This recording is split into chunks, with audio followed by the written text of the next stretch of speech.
kenal dulu bahwa kita fokusnya di laboratorium kimia.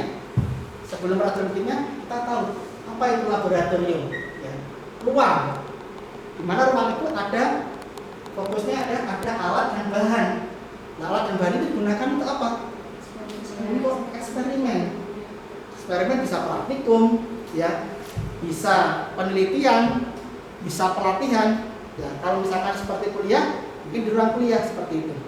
Ya, jadi saling melengkapi di sini. Kemudian laboratorium kimia, ya, di sini menurut DSNE ya, ini adalah tempat berlangsung kegiatan pembelajaran, terutama adalah praktek. Di mana ini sebenarnya lebih tepatnya nggak hanya peralatan khusus, tetapi alat dan bahan. Seperti itu. Tapi yang buat pengertian sudah seperti itu, tapi saya jelaskan bahwa di lab itu butuh alat dan bahan. Maka awal yang baik ketika kita mau belajar atau kita mau praktek di laboratorium kimia, kita harus mengenal alat dan bahannya seperti itu. Oke, kemudian berikutnya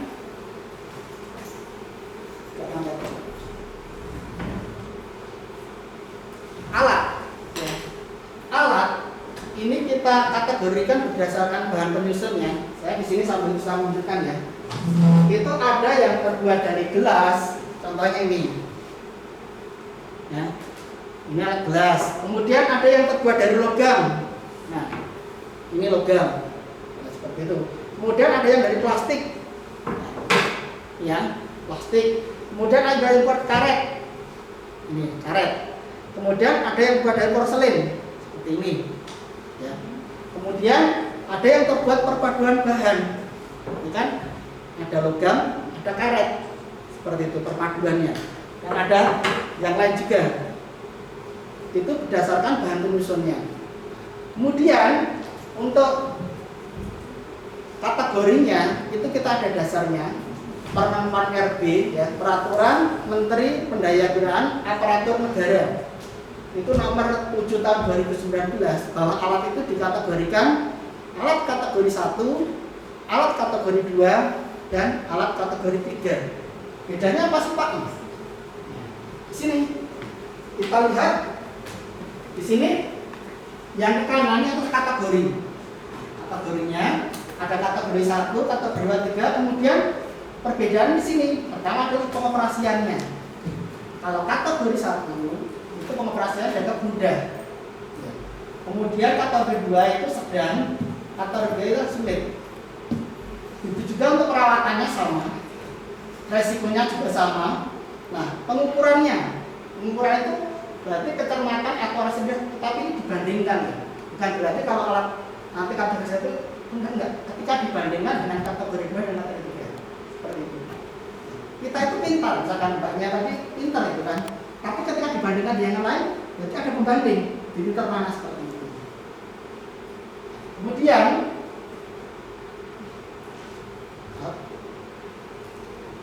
untuk persyaratan pengoperasiannya ini dengan panduan. Jadi kalau beli alat gelas ini, karena contoh kategori 1 rata-rata peralatan gelas. Yang ada di meja ini adalah contoh-contoh peralatan kategori 1. Tapi itu sebagai alat utama ketika untuk praktikum. Ya. Kalau hanya alat kategori 2 dan 3 aja, kadang kurang seperti itu. Ibarat kalian pengen makan, ya, tidak ada sendok, tidak ada piring, tapi ada kompor, ada oven, ada lemari es. Makanya kan susah juga ya. Tapi butuh peralatan kategori 1, jangan piring, sendok. Kalau di rumah ya, kalau di lab ya jangan piring, sendok seperti itu. Kemudian ini dengan pelatihan. Contohnya apa sih Pak? pH meter, peraca analitik, nanti ada lemari asam, ada spektronik itu. Ini ada panduannya atau nanti dibuat SOP-nya seperti itu, cara pengoperasiannya. Kemudian kalau kategori 3, kalau hanya dengan panduan aja nggak cukup, butuh pelatihan. Ini kalau kalian pernah masuk ke lab instrumen, pernah? Ada yang pernah masuk itu ya? Nanti di sebelah timur, kalau itu lab instrumen itu ada AS itu untuk mengukur logam berat. Jadi kayak kemarin itu ada yang keracunan logam berat arsenik, ya salah satunya diukurnya dengan alat AS ini. FTR itu untuk mengukur gus fungsi. Apa gus fungsi dari larutannya atau cairan itu termasuk alkohol, asam karboksilat, keton, ya, atau aldehid, ya, itu masuk FTR. Kemudian UV vis itu untuk mengetahui absorbansi dari satu sampel atau panjang gelombang maksimum, biasanya untuk mengetahui kadar suatusnya, misalkan kadar vitamin C itu bisa diketahui kadarnya. Kemudian untuk mengetahui kadar misalkan zat warna ini kadarnya berapa, itu bisa diketahui. Kemudian GCMS, yaitu untuk mengetahui senyawa-senyawa organik seperti itu. Kemudian SPLC itu juga mengetahui senyawa organik. Tapi ini nanti kita nggak bahasnya itu saya yang di nomor 1 terutama, ya. Kemudian nomor 2 nanti akan dilanjutkan oleh Wisni seperti itu. Kita lanjut. Nah, untuk peralatan gelas itu kategorinya adalah alat ukur dan bukan alat ukur. Maksudnya gimana, Pak? Kalau alat ukur itu bisa digunakan sebagai alat ukur. Contohnya gini, saya ambil sini ya. Ini ada contoh. Ini namanya apa? Gelas ukur. Nanti ada tampilan berikutnya. Ini ada skalanya, ya. Ada skalanya 10, 20, 30, 40, 50. Ini 50 mili. Jadi ini bisa mengambil larutan atau cairan dengan skala yang di sini sesuai dengan yang kita inginkan. Ini sebagai alat ukur. Tapi beda dengan, saya jadi mendapatkan ini. Nih, beker gelas. Ini walaupun ada skalanya, tapi ini bukan alat ukur. Ini hanya sebagai penampung saja. Jadi kalau mau ngambil 20 mili larutan pakai ini dengan skala yang ini salah. Karena apa? Ini kesalahannya itu relatnya itu besar. Jadi kalau misalkan ngambil 20 mili kemudian dimasukkan ke sini akan berbeda. Biasanya lebih sedikit ini. Jadi kita ambil 20 mili mesti di sini nanti skalanya itu masih di bawah 20 mili. Kurang sedikit itu. Jadi berbeda. Jadi ini sebagai alat penampung saja, ya, alat gambar. Kalau ini alat ukur, ini bukan alat ukur ya, seperti itu. Nanti kita kasih slide-nya seperti itu. Kemudian pengeringannya tidak boleh masuk oven. Ya. Maksudnya apa? Kalau kita habis menggunakan kan basah ya. Terus Pak mau digunakan lagi dikeringkan dulu. Jadi alat bersih itu tidak harus selalu kering, tapi memang bagusnya kering. Terus gimana Pak? Ya habis dicuci pakai cairan pencuci, kemudian dibilas pakai Aquades. Ketika sudah dibilas Aquades itu tujuannya untuk menghilangkan mineral-mineral yang ada di alat gelas ini. Walaupun dalam keadaan basah itu sudah dianggap bersih. Ya. Kalau peralatan banyak sih ambil yang kering. Ya. Tapi kalau ini basah tapi sudah dibilas pakai Aquades, tapi dicuci dulu. Jangan sampai hanya dibilas Aquades, ya nggak bersih. Cuci pakai sabun, cara pencuci yang sudah disediakan ya. Itu kemudian dibilas pakai Aquades, nah itu dianggap sudah bersih tapi dalam keadaan basah. Nah ini nggak perlu dimasukkan oven. Alat ukur seperti ini gelas ukur, kemudian pipet ukur itu tidak perlu masuk ke oven. Karena apa? Menyebabkan nilainya itu menjadi berubah. Karena apa? Alat gelas ketika dipanaskan itu akan memuai. Ketika muai, bisa jadi skalanya itu akan berubah seperti itu. Ya. Garisnya harusnya tempat sini bisa jadi naik turun gitu, itu dimungkinkan. Apalagi pemanasannya tinggi.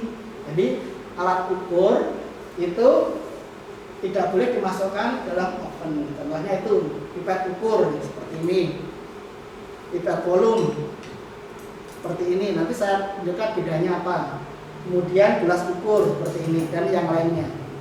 Kemudian yang bukan alat ukur itu bisa dikeringkan dalam oven. Misalkan ini di oven nggak apa-apa kalau pengen kering ya. Tapi kalau ternyata masih digunakan lagi, ya cukup dicuci kemudian dibilas Aquades, itu udah bersih ya dalam keadaan basah seperti itu. Kemudian berikutnya adalah yang itu belum ya. Jadi Yang berikutnya adalah klasifikasi bahan penyusunnya. Jadi bahan penyusunnya ini itu ada dua tipe secara garis besar ya. Tipe yang pertama adalah borosilikat, tipe yang kedua adalah soda lem.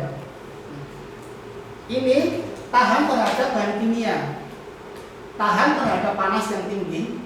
Ya, karena apa? Koefisiennya rendah, jadi kalau dipanaskan nggak menguap, jadi tahan. Sedangkan yang tipe soda lem itu bahan penyusunnya itu CaOH 2 kali dan NaOH. Ini kurang tahan terhadap bahan kimia, koefisiennya besar sehingga dia tidak tahan panas. Kalau dipanaskan nanti pecah kalau suhunya tinggi. Jadi cukup suhu di bawah 70 derajat Celcius. Pak, nanti kalau dilihat kita tahunya itu bahannya dari borosilikat atau sebenarnya bagaimana? Cukup identifikasi merek. Ya. Nggak saya masukkan sini merek. Nanti kalau di video mbaknya nanti saya bisa digugat ya, seperti itu ya. Contohnya kalau mereknya Iwaki atau Pirek, jadi sini ini ada yang mereknya Iwaki atau Pirek, itu dia kuat. Iwaki, Pirek, Buran, ini ada contohnya di sini ya. Ini saya biasa kalau pelatihan mobile, ya biar yang nyetel nanti bingung. Ya, ini ada contoh merek Buran, ya. Ini termasuk tahan panas yang pertama, tipe pertama. Kemudian merek Pirek, ya, merek Iwaki itu juga tahan panas. Masuk yang tipe pertama, ya seperti itu.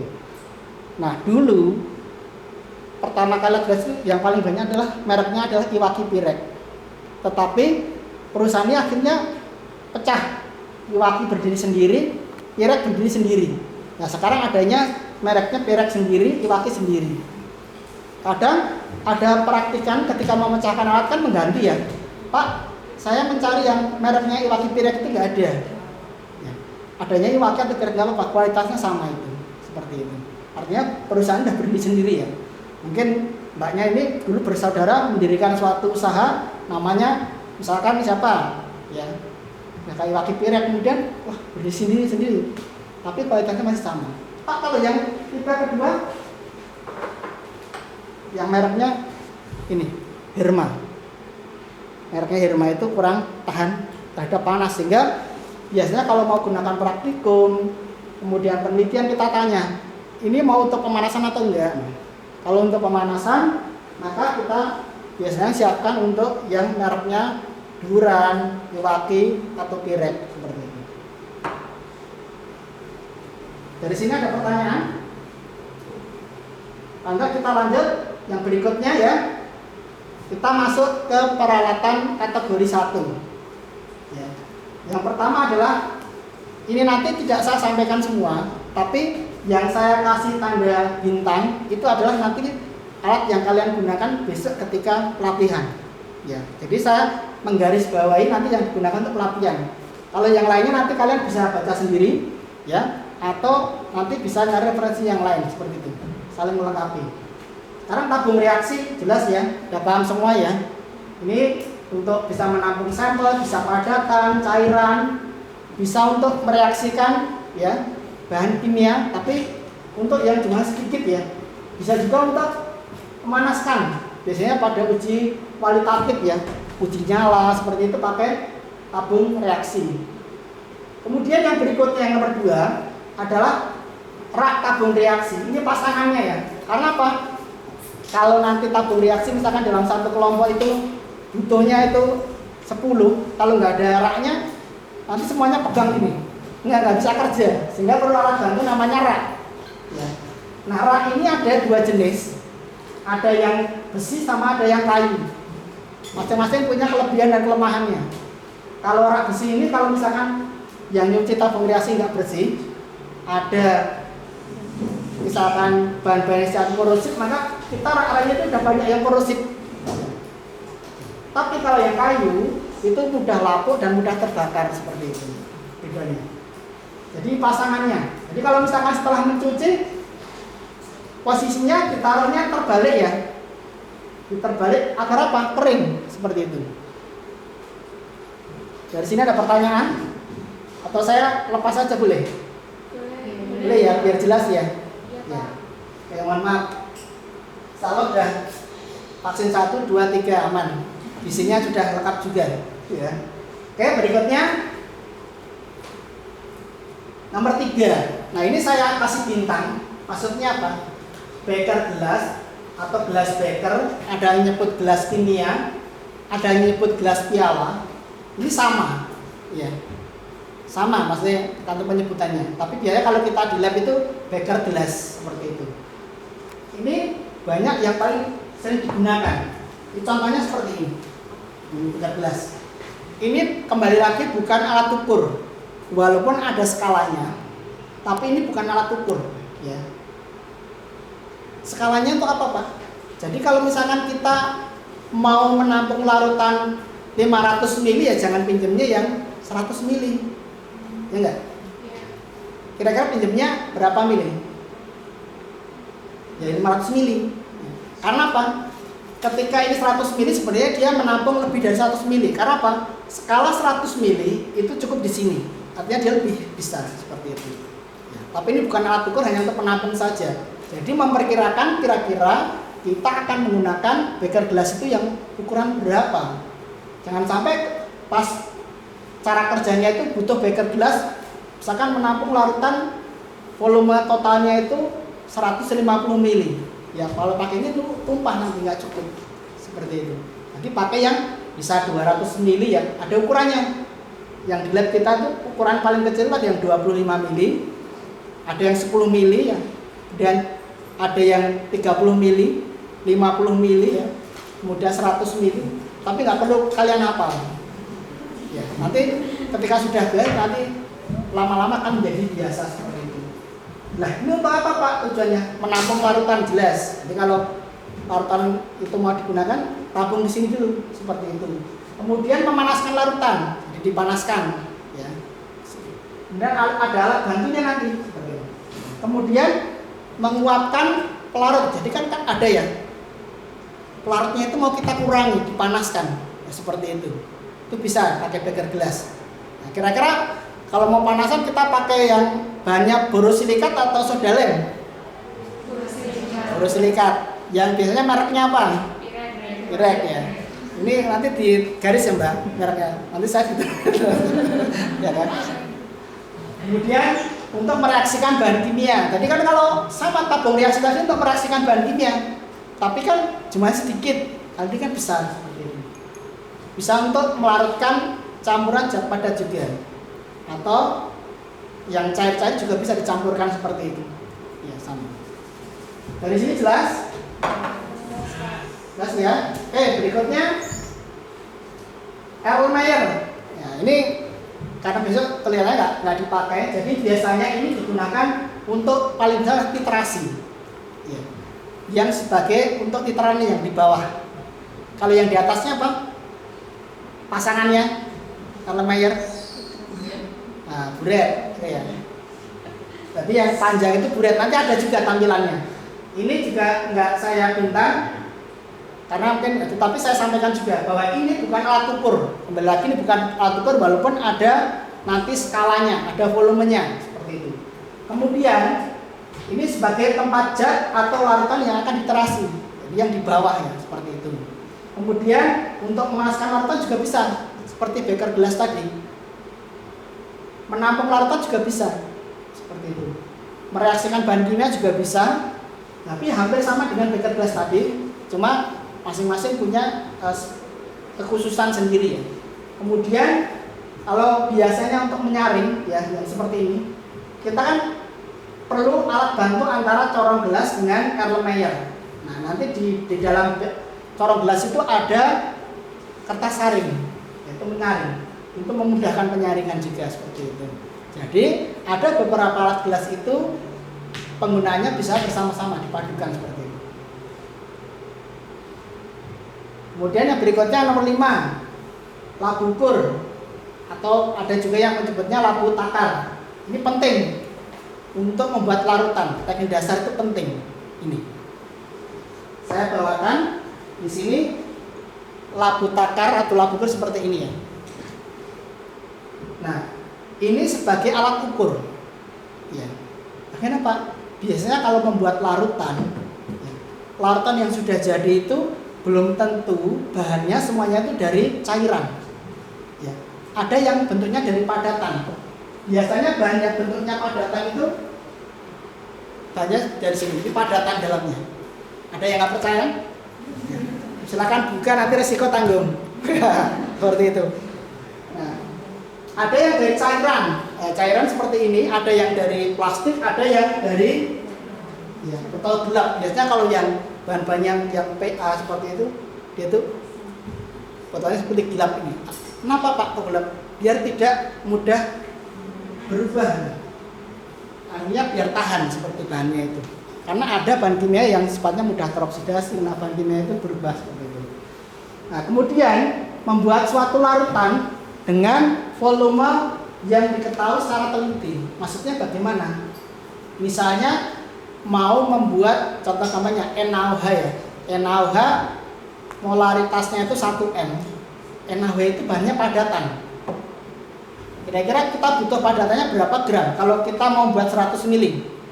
Nah, nanti diajarkan di berikutnya sebagai pemanasan aja. Nah, kira-kira butuh 1 gram, 2 gram, atau 3 gram?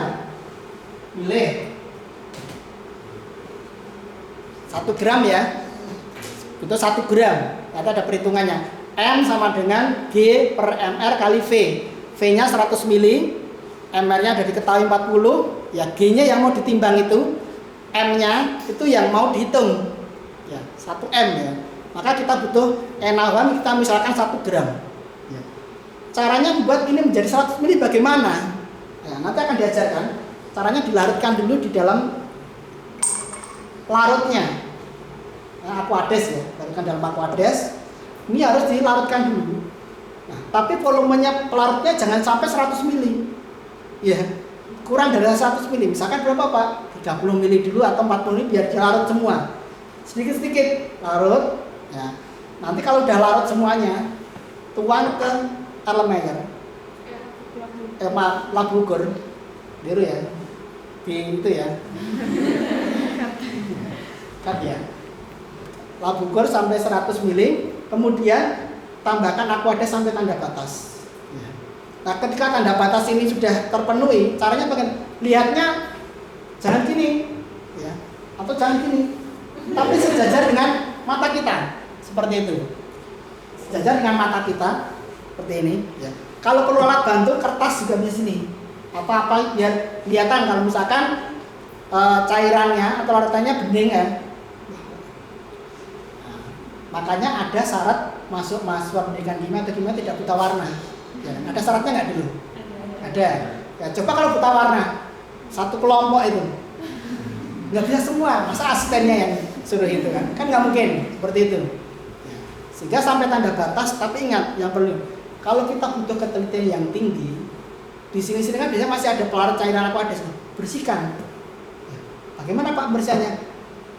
Ada batang pengaduk, kemudian dilapisi tisu, ya. Nanti dibersihkan, dikeringkan seperti itu. Karena apa?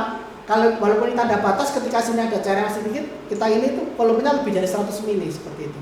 Kalau hanya uji praktikum nggak akan kelihatan bedanya.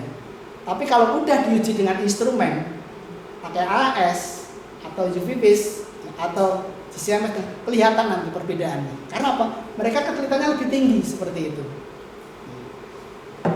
Kalau misalkan berat kita sakit kemarin, kamu sakit apa? Belum tahu pokoknya pada gejalanya, kan nggak tahu ya. Kalau udah di rumah sakit udah dicek dengan alat, ketahuan penyakitnya apa, seperti itu. Ya, kemudian untuk mengencerkan, tadi kan kita sudah buat NaOH konsentrasinya berapa tadi? 1 M atau 1 molaritas. Kita kalau pengen buat 0,5 molaritas bagaimana? Kita kan udah punya 100 mili NaOH 1 M, diencerkan. Caranya diambil setengah, jadi diambil 50 mili tadi, diencerkan ke 100 mili lagi. Jadi labu ukur yang tadi 100 mili, kita ambil 50 mili, masukkan situ, diencerkan. Itu nanti akan jadi 100 mili, tapi konsentrasinya 0,5 M. Jadi bisa untuk mengencerkan. Jadi membuat larutan, baik cairan atau padatan menggunakan labu ukur. Ya. Karena apa? Ternyata banyak yang masih menggunakan pakai gelas ukur, pakai beker gelas seperti itu. Misalkan 100 ml ya, padatannya NaOH 1 gram, ditambahkan Aquade 100 ml, diaduk. Ya. Itu kira-kira volumenya 100 ml atau enggak? Lebih. Logika kita, padatan itu kan ada beratnya ya, ditambah 100 ml otomatis kan naik. Betul ya? Ada pertanyaan? Berikutnya gelas ukur. Nah, gelas ukur juga penting ini. Ini sebagai alat ukur. Nih, saya sampaikan ini sebagai alat ukur, mengukur suatu larutan atau cairan. Kalau padatan nggak bisa ya. Nah, padatan pakai kaca analitik, ukurannya beratnya seperti itu. Dengan volume tertentu seperti itu. Cari gelas ukur yang mendekati dengan volume yang kita ambil. Karena apa? Semakin besar ukuran gelas ukur, itu angka ketidakpastiannya atau relatannya semakin besar. Jadi gelas ukur 5 mili itu lebih teliti dibandingkan gelas ukur yang 100 mili. Ya enggak? Karena kan jarak skala-kalanya itu lebih tinggi. Ya. Tetapi ya jangan, wah karena teliti gelas ukur 5 mili mau ngambil 100 mili pakainya gelas ukur 5 mili. Wah, timbang-timbang. Ya. Ternyata pengukuran yang berulang itu menimbulkan angka ketidakpastian yang lebih tinggi juga. Seperti itu. Jamnya telah cepat ya. Kita sampai jam 9 ya. Agak cepat. Kemudian ini pipet ukur ya. Ini sebagai alat ukur. Ini pipet ukur ya. Kemudian ada pipet volume. Ya. Ini penting sekali pipet ukur dan pipet volume. Bedanya apa? Kalau pipet ukur ini ada skalanya. Misalkan ini 10 mili, ada skalanya ini 1 mili, 2 mili, 3 mili, 4 mili, ada. Jadi kalau pipet ukur kita mau ngambil 5 mili itu bisa. Ya. Kita mau ngambil 3 mili itu bisa skalanya seperti ini. Kalau ngambil 20 mili bisa nggak? Nggak bisa. Ini kan 10 mili, ngambil 20 mili bisa nggak? Ya, 2 kali bisa, nah kan. Tapi alangkah lebih baik pakai yang pipet 25 mili sekali ambil itu lebih bagus. Karena apa? Kalau kita ngambil lebih dari 1 kali, itu ada namanya angka ketidakpastian. Relatnya semakin besar. Nah, kalau yang pipet volume atau 10 mili, ini hanya diambil 1 ukuran. Kalau 10 mili ngambilnya 10 mili aja, karena nggak ada skalanya di sini. Nah, skalanya 1 mili, 2 mili kan nggak ada. Jadi ngambilnya sampai tanda batas ini itu udah 10 mili aja. Nah, tetapi ini punya kelebihan apa? Dia ketelitiannya lebih tinggi dibandingkan yang pipet ukur seperti itu. Ya. Kemudian yang berikutnya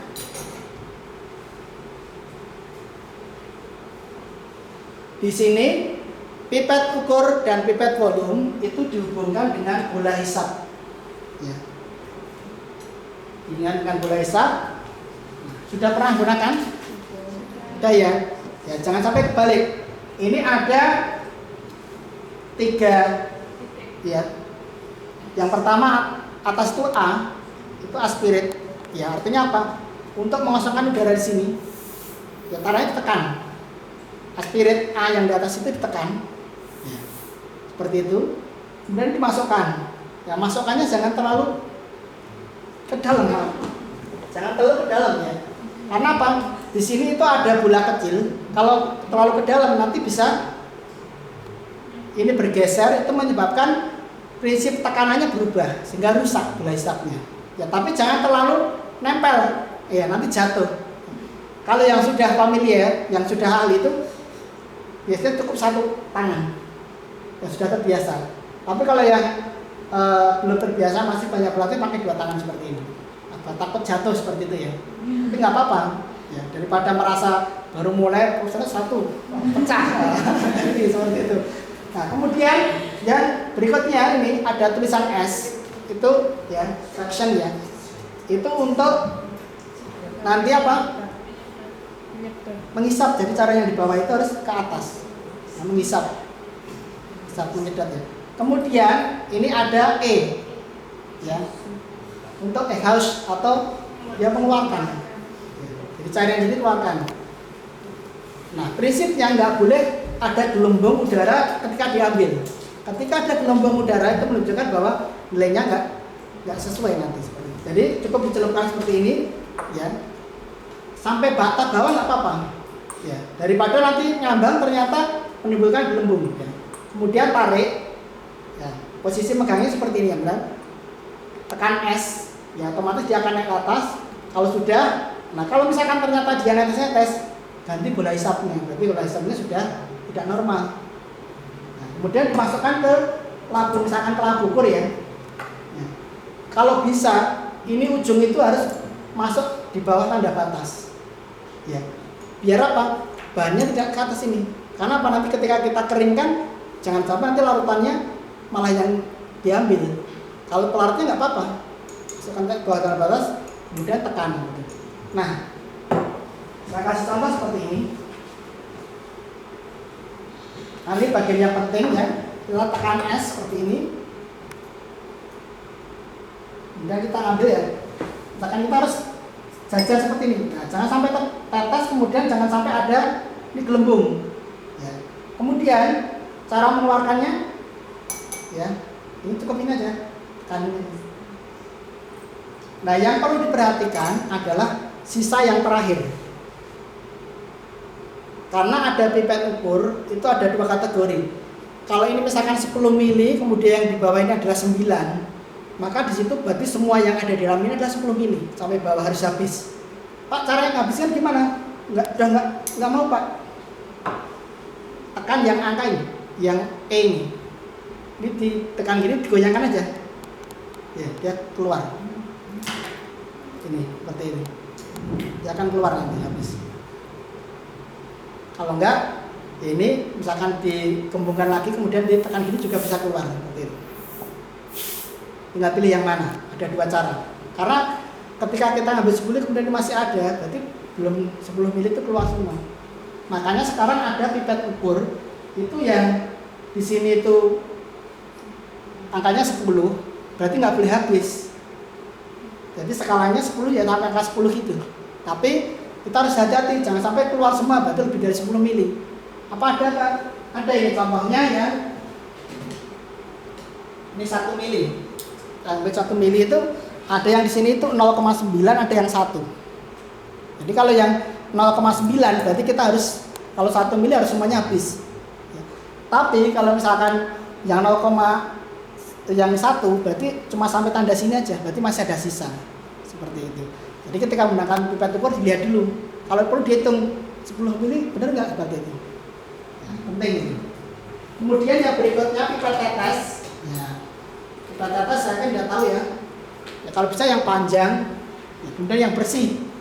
Dulu ketika salah praktikum, pipet tetes itu jadi kewajiban. Karena apa? Kalau hanya disediakan lab, nanti tertukar-tukar, sehingga itu menyebabkan kontaminasi. Nah, tapi ada yang bawa pipet tetes sudah pendek seperti ini. Ya, kalau nggak bawa pipet tetes kan nggak boleh masuk praktikum dulu. Pendek, patah, sebagai syarat untuk masuk lab aja. Ya, tapi nggak bisa digunakan seperti itu. Ya jangan seperti itu. Karena apa? Itu nanti akan mengganggu proses ketika praktikum dalam kelompok itu. Ya, jadi ketika praktikum itu ada syarat untuk bisa masuk harus bawa pipet tetes. Karena apa? Ketika semuanya bawa pipet tetes nanti memudahkan ketika praktikum. Karena itu bagian penting ya. Semuanya perlu ya seperti itu. Kadang kalau misalkan larutan yang diambil itu banyak, nanti bisa gantian. Oh punya si Eni itu buat asam sulfat. Oh punya si Ali itu buat misalkan Aquades dan seterusnya. Oke, berikutnya. Nah, buret ini pasangannya dengan apa tadi? Erlenmeyer ya, untuk literasi ya. Oke, kemudian corok gelas. Ini juga bisa digunakan itu untuk biasanya untuk membantu memasukkan cairan biar nggak tumpah. Ya, kalau sini misalkan dimasukkan di sini bisa tumpah, maka sebagai alat bantu aja seperti itu. Bisa juga untuk menyaring, tapi kadang yang tidak banyak yang tahu ketika Pak kok saya ini nggak turun-turun karena di sini nggak ada darah, jadi agak ditahan gini, kita akan lebih cepat turunnya dibandingkan kalau misalkan gini dia agak lama namanya. Seperti itu. Jadi anggap ada rongga udara sedikit gitu. biasanya diburet. Karena apa? Buret itu mulutnya kecil, Pak dituang kok nggak turun-turun, diangkat sedikit baru turun. Ada yang mangkali diganjel pakai kertas seperti itu. Kemudian bisa juga untuk menyaring, jadi di sini nanti kasih kertas saring seperti itu ya. Oke, berikutnya corong pisah ya. Ini nggak kita pakai nanti ya, untuk memisahkan biasanya untuk ekstraksi cair-cair seperti itu. Batang pengaduk, jelas ya untuk mengaduk. Ini saya agak cepat karena waktunya terbatas. Gelas arloji, ya, seperti ini. Tadi batang pengaduk ya. Ini kemudian gelas arloji seperti ini. Bentuknya nggak seperti gelas tapi gelas arloji namanya atau kaca arloji. Ini untuk membantu menimbang padatan seperti itu. Bisa juga ketika pemanasan itu untuk membantu itu tapi sudah bisa. Ada ukuran yang kecil sama besar itu sesuai dengan berat yang mau kita timbang. Kalau yang banyak ya pakai yang besar. Nanti kalau yang kecil tumpah seperti itu. Kemudian disesuaikan juga dengan ketika kita mau masukkan ke beker gelas misalkan hanya 50 ml pakai yang ini, maka cenderung tumpah seperti itu ya. Kemudian cawan Petri itu biasanya untuk membiarkan bakteri. Ini biasa dipakai kalau misalkan nanti di biologi atau di kimia juga ada kalau misalkan ambil biokimia seperti itu. Kemudian berikutnya adalah statik ya, sebagai alat penegak atau penyangga. Bisa untuk buret, bisa untuk corong pisah seperti itu. Kemudian klem itu ada holder ya, holder yang seperti ini. Ini biasanya untuk misalkan labu alas, kemudian kondensor, kemudian labu layer 3. Kemudian kalau yang o-ring itu untuk corong pisah seperti ini. Nanti kita kasih slide ini, kita kasih materinya. Jadi saya penekanannya yang digunakan untuk besok ya. Berikutnya crucible ya, cawan porselen itu biasanya untuk pemanasan, ya sampel padat. Kemudian botol aquades ya jelas ya, untuk menang aquades. Kemudian penjepit tabung reaksi itu membantu biar kalau memanaskan itu nggak panas seperti itu. Kita lewati. Nah, penjepit glass beaker besok pakai ya, karena ada pemanasan pakai glass beaker tadi. Seperti ini. Ya. Kan kalau panas kan, ya ini pakai bantunya seperti ini. Kalau seperti ini kan panas ya, kita perlu pakai bantu ini. Kalau tabung reaksi ada yang kecil. Kalau cara benar, yaitu digunakan untuk penyaringan, tetapi dengan bantuan pompa vakum, biar cepat gitu loh. Kawat kasa untuk pemanasan ya, biar pemanasannya merata. Kemudian kaki 3 itu pasangannya nanti. Jadi ini kasa, ini kaki 3 ditempatkan. Kemudian yang dipanaskan bisa beker gelas, bisa air lumayan seperti itu. Kemudian kalau pemanas ini biasanya di bawahnya nanti ada bungsennya seperti itu ya. Tunggu dulu. Nah ini di sini. Ini dikasih pembakar bunsen biasanya. Nah kalau nggak pakai bunsen, pakai listrik, ini pakai mantel pemanas. Biasanya untuk ekstraksi, untuk destilasi. Ini adalah alas bulat atau alas datar. Baik layarnya 1, 2, 3 itu biasanya untuk ekstraksi, destilasi seperti itu. Nah tadi kan untuk pemanasan pakai ini ya. Ini namanya bunsen spiritus. Jadi spiritus dulu. Nah yang perlu tekankan di sini ya, itu kalau mematikan, kalau menyalakan semua bisa. Kalau mematikan jangan ditiup, nanti malah membesar. Tapi cukup tutupnya ini, tutupkan aja. Mati. Nah kalau mortar tadi yang dari menghaluskan bahan yang bentuknya padatan, ya, biar dihaluskan dulu seperti itu. Kemudian yang berikutnya, karena banyak sendok sungu ya. Bahannya bener gak sih Pak dari sungu? Ada yang pernah tahu kenapa namanya sendok sungu? Apa bahannya dari sungu kerbau atau apa? Nah, tapi kita lihat fungsinya, yaitu untuk mengambil sampel ya. Padatan apa cairan? Padatan. Ada yang bagus itu 2 sisi ya, 2 sisi. Ya kalau sedikit ya pakai yang ini, kalau banyak pakai yang ini. Kadang ada yang cuma yang gini kalau beli. itu jadi nggak bisa difungsikan seperti itu. Tapi lama-lama kadang ini ketika dipanaskan itu melengkung seperti itu, jadi nggak bisa digunakan karena ketika ngambil tumpah. Nah, jadi kalau sudah melengkung ya berarti udah nggak layak pakai seperti itu. Karena apa, ini termasuk nggak mudah bereaksi dengan bahan kimia. Jangan sampai kita mengambil bahan kimia pakai sendok plastik itu dimasukkan, ya tahu-tahu berubah warnanya, berarti nggak sesuai fungsinya. Seperti itu. Kalau spatula itu bahannya dari logam dan stainless seperti ini. Nah, bedanya apa sih Pak? Kalau misalkan bahannya tinggal disendok aja nggak apa-apa pada tangan misalkan. Tapi kalau misalkan, wah ini kok bongkahan, ya keras, ini kan nggak kuat ya. Pakai spatula ini, dihancurkan dulu, baru diambil. Nah, seperti itu. Nah, biasanya kalau ngambil sedikit pakai spatula, benar.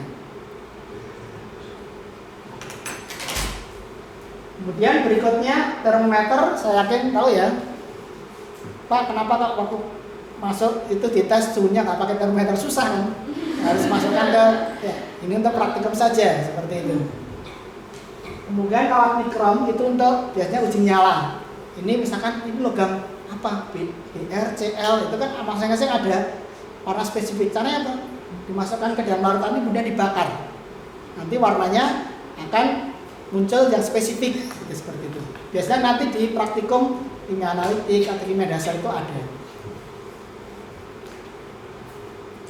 Botol reagen. Jadi kalau nanti rekan-rekan semua itu udah buat larutan, Pak taruh mana?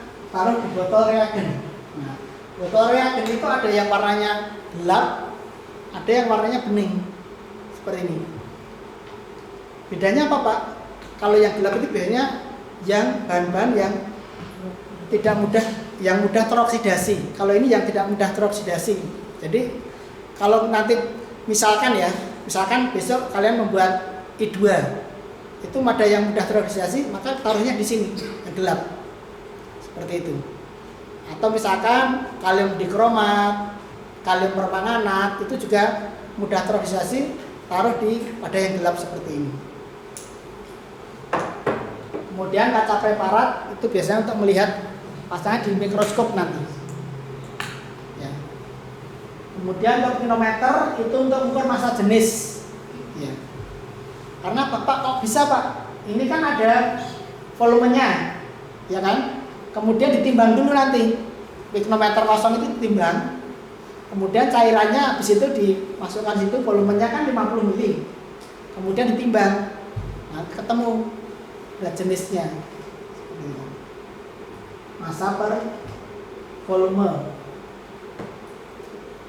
Kemudian magnetostiril, ini fungsinya seperti apa? Ya, mengaduk ya, sama seperti batang pengaduk tapi secara otomatis. Ini saya kasih contoh ini magnetostilnya. Nah, disesuaikan dengan besarnya wadahnya ya. Kalau beker gelasnya besar, cari magnetostiril yang besar. Kan ada yang beberapa ukuran sini. Nah, ada yang kecil, ada yang tengah, ada yang besar lagi. Jadi ada panjangnya, macam-macam berbeda. Itu disesuaikan. Kalau segini yang terlalu panjang kan nggak bisa masuk, ya. Tapi kalau yang besar, kalau ini terlalu kecil, nanti pengandungannya tidak maksimal. Ya. Seperti itu. Pak, kenapa pakai mesin? Misalkan kalian mengaduk, nah, buat larutan, kita bisa tinggal lakukan yang lain seperti itu. Daripada kita ngaduk aja ini, yang lain yang tidak dikerjakan. Artinya apa? Biar waktunya efektif seperti itu. Bisa juga membantu misalkan ada penelitian itu yang pengadukannya itu 1 kali 24 jam. Masa pakai batang pengaduk ini? Begitu juga batang pengaduk, itu kan ada yang ya berbagai macam ukuran ya. Ya kalau misalkan yang kecil ini ya jangan yang panjang kayak gini. Ya, yang cukup yang kecil aja seperti itu. Ya. Kemudian tabung sentrifuge itu biasanya untuk pemisahan ya. Baca. Ini saya cepat aja karena waktu terbatas. Destilasi untuk pemisahan juga, soklet juga untuk pemisahan. Kemudian pinset yaitu untuk mengambil. Ya kalau misalkan nggak boleh pakai tangan, pakai pinset seperti itu. Kemudian ada labu alas bulat, datar, itu sebagai tempat untuk menampung biasanya untuk ekstraksi, destilasi, untuk reaksi kimia seperti itu. Pasangannya nanti dengan reflux, dengan soklet. Kemudian mikropipet, ini kalau ngambil, kalau misalkan volumenya itu kecil, dalam mikroliter. Contohnya ini, seperti ini. Tapi nanti besok kalian ketika pelatihan cukup menggunakan pipet ukur, nggak sampai mikropipet. Ya. Caranya ini terpisah ya, ini tip, ini mikropipet. Ya, ini ketelitiannya tinggi nih. Ini masukkan sini, kemudian cara mengambil ini tekan, dimasukkan ke dalam cairan, kemudian dilepas. Nah, ini udah ada masuk cairan segini. Pak, ukurannya berapa? Di sini. Ini 250 mikroliter.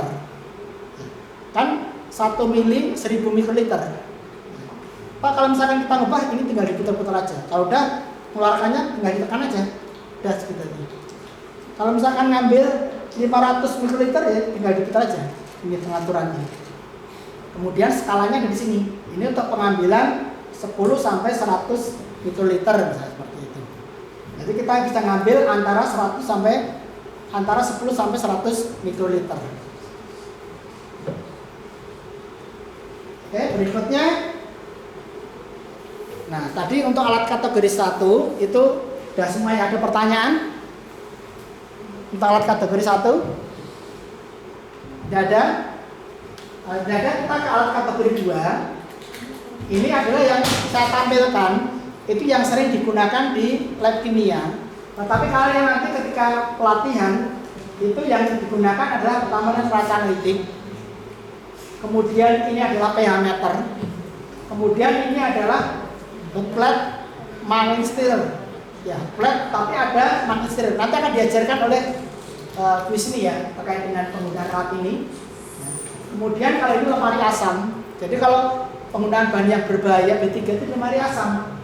Ya, biar apa? Bahan-bahan yang sifatnya berbahaya itu biar disedot oleh blower dari lemari asamnya. Jangan dihirup kita.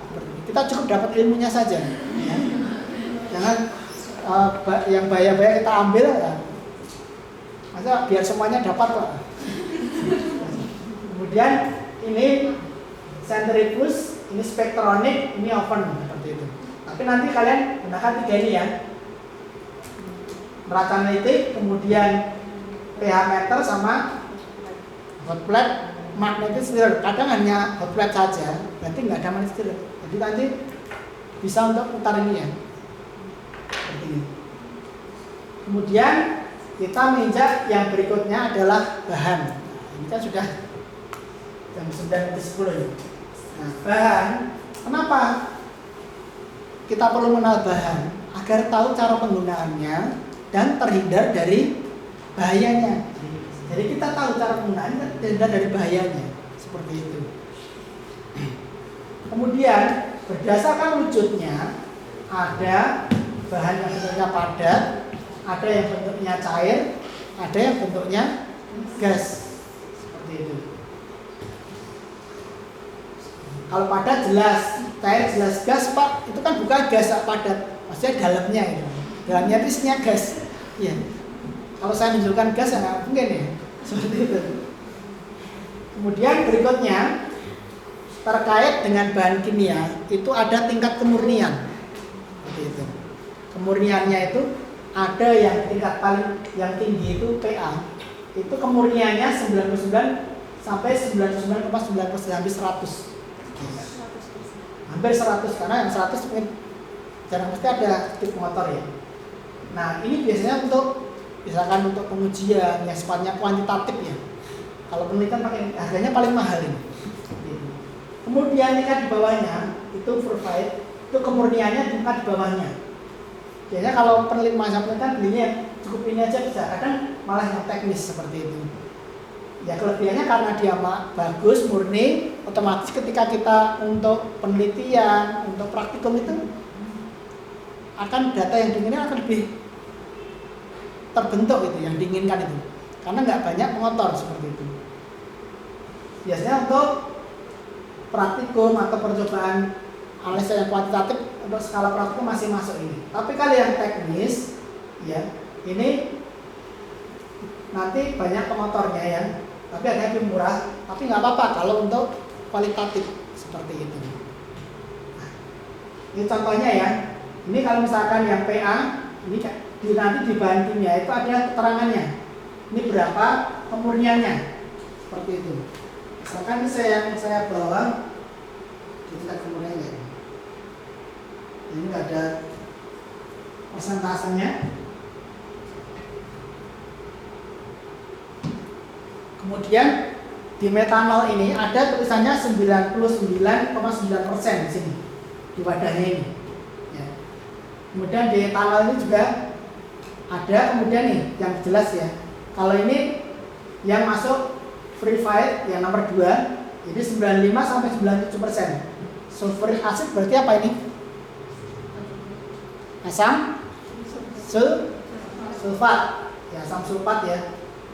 Ini 95 sampai 97%. Ini digunakan untuk praktikum, untuk penelitian sudah sangat bagus itu. Nah. Kemudian yang berikutnya, kalau yang teknis, ya misalkan seringnya alkohol teknis ini digunakan ya. Nah, 70% ini misalkan alkohol ini, lah sisanya apa Pak yang 30%? Biasanya air. Nah, untuk bahan kimia itu yang sifatnya B3 dan non B3 ya. Kalau yang B3 ini harus kita hati-hati, nanti ada simbol-simbolnya ya, ada yang beracun, korosif, mudah terbakar, mudah meledak, iritasi ya, kemudian mudah teroksidasi dan seterusnya. Kalau bahan kimia non B3 itu sebenarnya tidak berbahaya, tapi harus hati-hati. Maksudnya gimana Pak? Kira-kira kalau air itu berbahaya nggak? B3 atau non B3. Tapi kalau penggunaan nggak tepat jadi berbahaya. Kalian minum air 1 ember, ya, itu malah lebih berbahaya daripada kena asam sulfat yang sedikit itu. Ya. Nah, artinya apa? Penggunaannya juga harus tepat seperti itu. Karena apa? Ada suatu lab itu yang lupa matikan keran, ya akhirnya nggak berbahaya, tapi jadi terendam semuanya, banjir. Itu ada, pernah terjadi seperti itu. Kemudian yang berikutnya, ya, ketika berhubungan dengan bahan kimia, tadi kan tujuannya biar kita tahu penggunaannya ya. Kemudian biar kita terhindar dari bahayanya, maka yang kita pegang adalah MSDS bahan. Apa MSDS? Ya, material safety data sheet ya. Ya. Tapi ada yang betul bukan MSDS. Tapi SDS, tapi sama sebenarnya. Jadi ini kalau saya kasih gambaran, itu ada perbedaan di tiap negara. Misalkan ya, simbol beracun itu kan kalau di Indonesia tengkorak, mungkin di tempat lain itu beda. Misalkan di Jepang beda, bahasa kanji ya misalkan, ya, kan beda simbol-simbolnya. Kan kalau kita misalkan di Indonesia beli bahan kimia dari Jepang atau di luar negeri, kalau nggak sama bingung kan? Sebenarnya itu beracun. Nanti karena nggak tahu masuk ke dalam tubuh jadi beracun. Nah, sehingga biar sama ada persamaan. Semuanya lewat GHS, Global Harmonization System. Itu menyamakan semuanya biar sama gitu kan. Jadi kalau di Indonesia beracun, berarti di negara lain juga beracun seperti itu. Atau bisa disebut dengan lembar data keselamatan bahan seperti itu.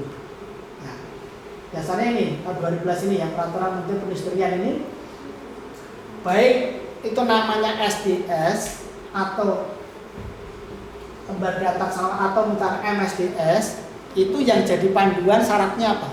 Kalau dulu itu ada yang ini ya, hanya 8 section atau 8 informasi. Kemudian ada yang 11 informasi, ada yang 16 informasi. Nah, terus yang digunakan yang mana Pak? Yang 16 informasi. Nah, ini 16 informasi. Ya. Jadi mau namanya SDS, mau namanya MSDS, ini ada 16 informasi. Nah, untuk teman-teman nanti ketika praktikum itu cermati yang saya tandai merah ini. Bahayanya apa? Kemudian bahan penyusunnya apa, kemudian tindakan pertolongan pertama apa. Jadi kalau kena bahan kimia itu pertama apa yang kita lakukan? Ya, jangan sampai nggak tahu. Contohnya, misalkan ada yang tahu penyakit Nimesen, ya, harusnya kalau misalkan kena itu pertolongan pertamanya bagaimana? Kalau nggak tahu malah, wah ya, ada cukup dengan tiduran atau mungkin dengan itu ya, sirih itu ya. Jadi kita tahu. Kalau misalkan digigit lintah, itu dicabut apa dikasih itu tembakau atau apa itu? Kalau dikit malah darahnya keluar terus ketika dicabut seperti itu. Jadi ada tahu pertolongan pertamanya seperti itu. Kemudian kalau ada risiko kebakaran, maka tindakan pemadam kebakarannya itu kita juga harus tahu. Kemudian, nah ini yang paling penting adalah ketika kalian nanti sudah bekerja, kemudian menangani bahan kimia, penyimpanannya harus tahu bagaimana cara menanganinya. Kemudian sifat fisika dan kimianya itu juga penting, karakteristiknya apakah bentuknya padatan atau cairan, dia titik D-nya berapa, titik lelehnya berapa, kita harus tahu. Nah contohnya ini MSDS ya. Nanti Pak ya kalau SDS gimana Pak? Ini juga sama SDS. Di atasnya itu adalah acid ya. Cuma Pak yang familiar itu adalah MSDS, yang familiar itu namanya. Sama 16 informasi. Kalau masih 8 atau 11 mati itu belum yang masuk GHS seperti itu. Nanti cara mencarinya bagaimana? Nanti saya tunjukkan ya. Seperti itu. Kemudian nah, di dalam MSDS atau di dalam kimia itu ada namanya simbol bahan kimia, ada beberapa versi. Ini yang versi dari Eropa ya. NFPA atau National Fire Protection Agency itu ada 4 warna di sini simbol ini. Ini maksudnya apa? Yang warna biru itu nanti ada angka 0 sampai 4 itu berdasarkan jenis bahan kimianya. Ini keterangan ini. Kalau 0 itu berarti tingkat keparannya sangat rendah. Ini terkait dengan bahaya kesehatan. Ya. Kemudian yang nomor 1 tingkat keparannya rendah, misalkan iritasi. Kemudian yang nomor 2 tingkat keparan tinggi, misalkan beracun, ya, sangat iritasi. Ya. Kemudian nomor 3 tingkat keparan sangat tinggi, ya, beracun, berbahaya, sangat korosif. Ya, jadi tingkatannya ini seperti ini. Kemudian yang warna merah itu terkait dengan bahaya mudah terbakar. Ada 0 sampai 4 juga nilainya. Kemudian yang nomor 1 ini bentuknya satuannya Fahrenheit ya, dan dikonfirmasikan ke Celsius saja. Kemudian kalau yang kuning itu terkait dengan reaktivitasnya. Ya. Yang 0 berarti stabil. Nomor 1 tidak stabil jika dipanaskan, berarti jangan sampai didekatkan dengan api, seperti itu penanganannya. Kemudian nomor 2 dapat mengalami perubahan kimia dasar. Jadi ini juga nggak boleh ditempatkan di sembarang tempat, seperti itu. Kemudian nomor 3 guncangan dan panas dapat menyebabkan detonasi atau ledakan. Jadi nggak boleh diguncang-guncang seperti itu. Kemudian yang nomor 4 dapat mengalami detonasi depan meledak. Jadi jangan dekatkan dengan sumber-sumber yang menyebabkan dia meledak, misalkan api. Kemudian yang putih ini adalah bahas spesifik. Itu tidak ada nomornya, cukup simbol aja. Misalkan seperti ini adalah B coret ini ya. Berarti apa? Jangan gunakan air. Contohnya natrium. Natrium kalau misalkan kalian kasih air itu meledak, seperti itu. Maka jangan air. Ada simbolnya seperti itu. Nah kemudian ini adalah contohnya ya. Contohnya misalkan aseton. Ini warna birunya kan nomor 2. Kita lihat nomor 2. Nanti ini keterangannya. Cara bacanya seperti itu. Ya. Kemudian yang warna merah nomor 3. Berarti yang di sini di bawah 100 Fahrenheit ya. Sudah terbakar. Kemudian yang berarti nomor 4 paling mudah terbakar, nomor 3 itu ya banyak. Nanti konversi kira-kira 1 derajat saja berapa Fahrenheit? Nah, nanti dicari ya. Kemudian kalau yang kuning 0 berarti dia banyak stabil ya, seperti itu. Ini saya kasih Contoh kemudian yang putih ini, kelihatan ya. Misalkan, oh berarti oksidasi. Jadi bahan ini mudah menjadi pengoksidasi seperti itu cara bacanya. Pusing, jadi enggak kan? Ini pengetahuan biar tahu. Ya. Kemudian ini sama contoh-contohnya ya. Belajar sendiri sudah jelaskan. Karena waktunya nggak cukup saya jelaskan secara detail ya. Nah, ini secara NFPA. Kemudian ini kalau terkait dengan simbol bahan dia secara GHS. Ya, simbol bahan kimia GHS. Contohnya ini. Ada simbolnya. Yang di Indonesia cenderungnya yang ini. Tapi saya sebutkan itu barangkali nanti teman-teman ada yang bekerja di Jerman, di Inggris, ya. Kemudian di Turki barangkali nanti atau yang di Eropa ya. Simbol-simbol itu maksudnya seperti itu bacanya. Tapi yang sering kita di Indonesia itu ada sering ini. Simbol secara GHS, Global Harmonic System, ya. Baik MSD atau SDS, ini ada simbol yang lama, ada yang simbol yang baru. Bedanya apa, Pak? Cuma perbedaan yang gambar saja. Artinya sekarang simbolnya itu seperti ini ya. Yang pertama adalah mudah terbakar. Jadi simbol yang lama itu dulu seperti ini. Nah sekarang simbol yang GS yang baru itu seperti ini. Jadi kalau kalian menempel simbol sekarang, ikuti yang warna ini. Biasanya diidentifikasi bentuk pinggirnya itu yang merah. Seperti itu ya. Ini berarti kalau misalkan ada simbol bahan kimia seperti ini, berarti mudah meledak ya. Nah berarti di sini mudahnya kenapa? Ada benturan, pemanasan, pukulan, gesekan. Contohnya apa? Ini TNT, amonium nitrat, nitroselulosa, dan yang lainnya. Jadi bukan hanya 3 ini. Ini contohnya. Kemudian mudah terbakar. Nah ini besok kalian pakai ini ya, etanol. Itu mudah terbakar. Jadi jangan dekatkan dengan apa? Api. Ya. Hindari kontak dengan bahan atau dengan sumber api seperti itu ya, yang mudah terbakar seperti ini. Kemudian yang berikutnya mudah teroksidasi. Nih. Berarti apa? Mudah terbakar akibat reaksi dengan udara yang panas, seperti itu. Bisa juga maksudnya bahwa bahan itu mudah teroksidasi sehingga perlu dimasukkan ke dalam wadah yang cepat seperti ini biar tidak mudah teroksidasi. Misalkan hidrogen peroksida, kalium perklorat gitu. Biasanya bahan-bahannya itu sifatnya adalah sebagai reduktor. Ini cuma sedikit perbedaan ya. Ini. Kemudian ini simbolnya ini berikutnya beracun ya, beda warnanya aja. Ini jangan sampai masuk ke dalam tubuh kita. Sehingga ketika kita praktikum atau penelitian itu kita gunakan masker, sarung tangan, kemudian kita nggak boleh makan dan minum di dalam ruangan lab ya, lab itu supaya apa? Jangan sampai nanti bahan-bahan yang sifatnya beracun itu masuk ke dalam tubuh kita. Karena sifatnya itu adalah akumulatif. Bisa jadi nanti sedikit masuk tubuh, besok ketemu temennya. Nah nanti terasanya ketika 10 sampai 20 tahun seperti itu. Oke, agak cepat kita yang berikutnya ada iritasi. Ya. Untuk iritasi itu jangan sampai nanti kena mata. Seperti itu ya. Jadi jangan sampai kena mata sini, depan iritasi, kena kulit juga. Ya, karena apa nih? Menyebabkan ngantuk, pusing, ya, berbau untuk kesehatan tubuh. Ini nanti yang kalian gunakan ketika besok pelatihan adalah amonia, pakai amonia ya, seperti itu.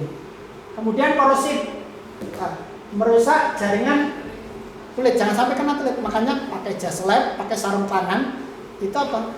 Biar itu melindungi diri kita ya. Sayangi tubuh kita ya dengan menggunakan perlengkapan K3. Ketika praktikum atau penelitian atau ketika kita misalkan beraktivitas di lab yang menggunakan bahan kimia. Nah ini besok kalian gunakan adalah asam sulfat, asam klorida itu digunakan, ya korosif sifatnya. Kemudian berbahaya bagi kesehatan atau karsiogenik. Jadi kalau dalam tubuh kita bisa menyebabkan bereaksi dengan organ dalam tubuh kita, menyebabkan kanker seperti itu. Dapat menyebabkan kerusakan pada organ tubuh, ya. Dapat menyebabkan kanker, dapat menyebabkan cacat genetik, ya. Kemudian yang berikutnya adalah berbahaya bagi lingkungan. Artinya apa? Tidak sembarangan kita membuang bahan kimia ketika sudah selesai. Kita makanya ada tempat pembuangan limbah yang kimia encer, ada yang pekat. Ya, jangan sampai nanti kita buang sembarangan, kasihan nanti yang belakang ini, lab ini. Ada yang kos di belakang lab ini, ada. Nah, nanti takutnya sumbernya tercemar atau apa kan berbahaya seperti itu. Ini ada contohnya ya. Kemudian, nah kalau ini gas di bawah tekanan, ya. Ini untuk gas kita udah tempatkan di ruang gas sendiri di paling timur. Udah kita jadikan satu. Ada gas helium, ada gas asetilin, ya. Nah, kemudian ini adalah contoh-contoh pada bahan kimia. Seperti ini ada simbolnya di sini ya. Nah, kemudian sebagai aplikasi nanti, ini adalah tip penggunaan bahan ketika praktikum. Yang pertama adalah kita harus mematuhi MSDS. Makanya nanti ketika sebelum praktikum itu wajib bagi praktikan itu mencari MSDS. Bagaimana caranya? Nanti kita setting ya. Kemudian mengambil bahan kimia sesuai dengan judul praktikum. Karena apa? Di tiap prak itu judulnya berbeda. Kadang ngambilnya berbeda sesuai praktikum, itu nanti konsentrasinya berbeda seperti itu. Kemudian ambil bahan kimia sesuai keperluan. Kalau ngambilnya itu 10 mili, ya kita tuangnya jangan langsung 100 mili. Nanti ya 90 mili itu terbuang, nggak dipakai. Ya padahal bahan kimia itu adalah mahal. Seperti itu. Kemudian jangan langsung memasukkan pipet ke botol reagen. Jadi ini kan botol reagen ya, atau ini botol reagen. Jangan pipetnya itu langsung dimasukkan. Contohnya seperti ini. Jangan langsung ke sini. Karena apa? Bisa jadi pipetnya itu tidak bersih. Ya, nanti bisa kontaminasi. Ini malah rusak semua bisa. Seperti itu. Nah, bagaimana caranya Pak? Kita tuang, kita mau ambil berapa? 10 mili. Tuang kalau bisa misalkan 15 mili. Kenapa? Kalau hanya 10 mili nanti nggak mungkin ke sini semua. Pasti di sini di pipet akan ada gelembung. Ya. Karena apa? Nggak mungkin bisa diambil semua. Kecuali kalian kayak gini, nah, diringkan ini seperti itu. Ambil dilebihi. Karena ketika mengambil pipet itu pasti lebih, yang lebih. Kemudian yang berikutnya ya, untuk bahan B3 sifatnya B3 itu kita sudah tempatkan di lemari asam ya. Karena kita sifatnya B3 nih. Tapi bukan berarti terus yang di rak itu Pak bukan B3 ya. Yang mungkin konsentrasinya udah rendah seperti itu ya. Sudah kita encerkan ya, kita nggak tempatkan di lemari asam. Misalkan seperti apa? Misalkan yang biasanya ditaruh di B3, yang ditaruh di lemari asam yang B3 misalkan asam sulfat, asam nitrat, asam klorida, kemudian fenol, kloroform, ya. Kemudian di botol reagen nanti kan kalian belajar untuk membuat, ya. Misalkan ini adalah bahan kimia, kemudian dimasukkan botol reagen buat, ya ini seperti ini misalnya. Ada namanya, ada rumus kimianya, ada konsentrasinya, ada tanggal pembuatannya, kemudian ada simbolnya kalau ada simbol sini. Jadi ketika nanti ada yang menggunakan bahan-bahan kimia yang teman-teman buat itu udah tahu ini bahan kimianya apa, ya namanya apa, kemudian konsentrasinya berapa. Jadi jelas di sini itu isinya apa. Kemudian tanggal pembuatannya berapa. Kalau misalkan 12 Juli tahun 2002 misalkan dipakai bisa tanggal 13 masih baru. Tapi kalau dipakai di tahun 2025, wah ini sudah kadaluarsa seperti itu. Nah ini ada contoh lab TOC yang di sini sebelah timur ya. Contoh gambarnya kayak gini. Kemudian ini yang analitik anorganik yang nanti kalian akan praktek di situ, pelatihan, membuat bahan, membuat indikator ya. melatih teknik dasar, kemudian ini lab integrated, kemudian ini lab kimia instrumen. Nah ini untuk laboratorium penelitian, ya seperti itu. Nah ini ada tugas, tapi ini kalian buat ketika nanti mau praktikum. Jadi ini disiapkan buat praktikum. Yang pertama adalah tuliskan alat-alat kategorisasi 2 yang akan digunakan, misalkan besok teknik dasar ya. Jadi ini dituliskan namanya, kegunaan sama kategori. Agar apa? Benar-benar kalian nanti menghayati, mendalami, ya, mengaplikasikan. Karena ilmu itu kalau misalkan hanya teori saja nggak diaplikasikan nanti akan hilang. Tapi ketika ini kalian besok mau praktek, kalian tulis, ya nanti itu bisa diaplikasikan. Kemudian yang nomor 2, carilah contoh MSDS atau SDS. Boleh MSDS atau SDS. Bahan-bahan yang akan digunakan untuk pelatihan besok. Ya. Tidak harus 16, tapi ini aja. Fokus ke identifikasi bahan, identifikasi bahasa, ya, tindakan perlawanan pertama, penanganan dan penyimpanan, sama sifat fisika dan kimia. Ini saya contoh. Bagaimana sih Pak kalau misalkan mencari? Nah ini saya listkan ya alat-alatnya ini. Kemudian bahan teknik dasar ini, ya. Untuk bahan itu yang merah itu berarti yang sifatnya B3. Kemudian yang indikator itu ada itu.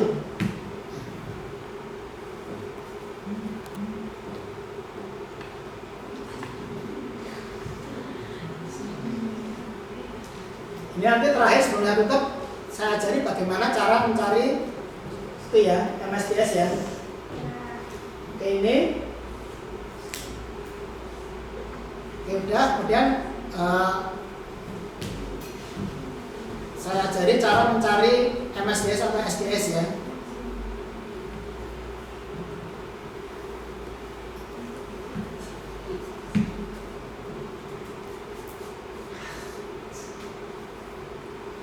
Ya cukup misalkan kita mencari MSDS, kemudian banyak sangat link, misalkan asam sulfat.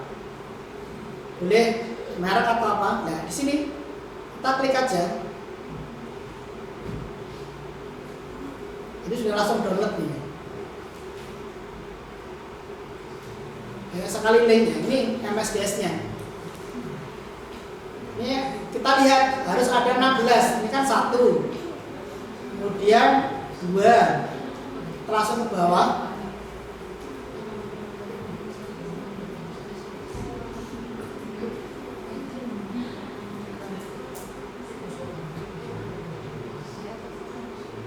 Sampai 16 ya. Kalau 16 berarti dia sesuai dengan GHS ya ini. Sampai informasi lain seperti itu. Kira-kira di sini ada pertanyaan? Ya silakan. Pertanyaan ini bukan soal itu Pak. Kan tadi ada alat-alat instrumen yang kayak FTM di situ ya Pak ya. Iya. Kalau misalnya mahasiswa ada penelitian buat skripsinya pakai alat instrumen tersebut harus ada syaratnya gitu kalau mau pakai atau mahasiswa hanya bisa kasih sampelnya saja? Kalau alat instrumen untuk pelatihan kita ada beberapa kali melakukan pelatihan untuk mahasiswa kimia dan pendidikan kimia itu nanti dikoordinir oleh prodi seperti itu. Tapi kalau misalkan ada alat yang untuk uji itu biasanya untuk mahasiswa tugas saya itu ada, tapi tidak semua alat. Yang biasanya untuk uji itu misalkan spektrofotometer DBPIS seperti itu. Kemudian surface area analyzer itu bisa. Seperti kalau untuk AS, kemudian ICMS, kemudian SPLC itu biasanya kita gunakan untuk pelatihan sama praktikum. Kalau FTR-nya Pak? FTR-nya dulu pertama itu pernah digunakan untuk praktikum, tapi sekarang prosesnya itu akan maintenance alat. Jadi alatnya itu rusak dan perbaikan seperti itu. Tapi alatnya ada. Kalau misalkan mau belajar bagaimana prinsip kerja, bagian-bagian itu bisa seperti itu. Tapi memang tidak bisa dioperasikan karena alatnya rusak seperti itu. Gitu. Ada yang lain? Ya? Ada pertanyaan sebelum saya tutup? Jadi mudah-mudahan pengenalan alat dan bahan pada kesempatan yang pertama ini bisa bermanfaat untuk teman-teman sekalian ya, untuk semuanya. Kalau misalkan dalam penyampaian saya ada kekurangan, kekilapan, kesalahan, saya mohon maaf. Terima kasih atas perhatiannya. Saya tutup. Assalamualaikum warahmatullahi wabarakatuh.